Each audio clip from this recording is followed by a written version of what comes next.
நவீன வரலாற்றின் போக்கையே மாற்றியமைத்த Ukraine Russia போர் 4 ஆண்டுகளை நிறைவு செய்து 5வது ஆண்டில் அடியெடுத்து வைத்திருக்கிறது.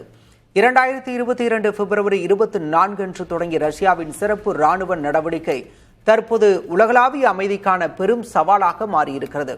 யுக்ரைன் போரை பற்றி ஒரு தொகுப்பை பார்க்கலாம். 4 ஆண்டு கால போரில் ஏற்பட்டுள்ள உயிர் சேதங்கள் நடுக்கத்தை ஏற்படுத்துகின்றன. சில தரவுகளின்படி யுக்ரைனில் இந்த போரால் கடந்த 4 ஆண்டுகளில் ராணுவ வீரர்கள், பொதுமக்கள் உட்பட 1 லட்சத்திற்கும் மேற்பட்டோர் உயிரிழந்திருக்கின்றனர். 4 லட்சத்திற்கும் மேற்பட்டோர் காயமடைந்திருக்கின்றனர். லட்சக்கணக்கானோர் அகதிகளாகியுள்ளனர்.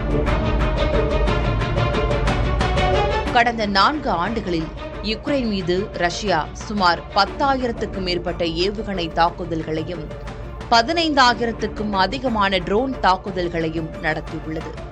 குறிப்பாக யுக்ரைனை இருளில் மூழ்கடிக்கும் நோக்கில் அந்நாட்டின் 80 விழுக்காட்டுக்கும் அதிகமான மின் உற்பத்தி நிலையங்களை ரஷ்யா குறிவைத்து தகர்த்துள்ளது.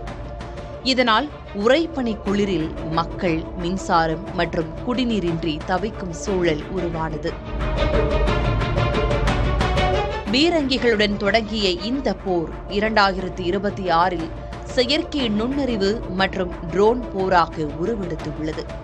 அமெரிக்காவின் அமெரிக்காவை முதன்மை கொள்கை மாற்றத்தால் ராணுவ உதவிகள் குறைந்தாலும் ஐரோப்பிய நாடுகள் யுக்ரைனுக்கு பின்னால் அணி திரண்டுள்ளன.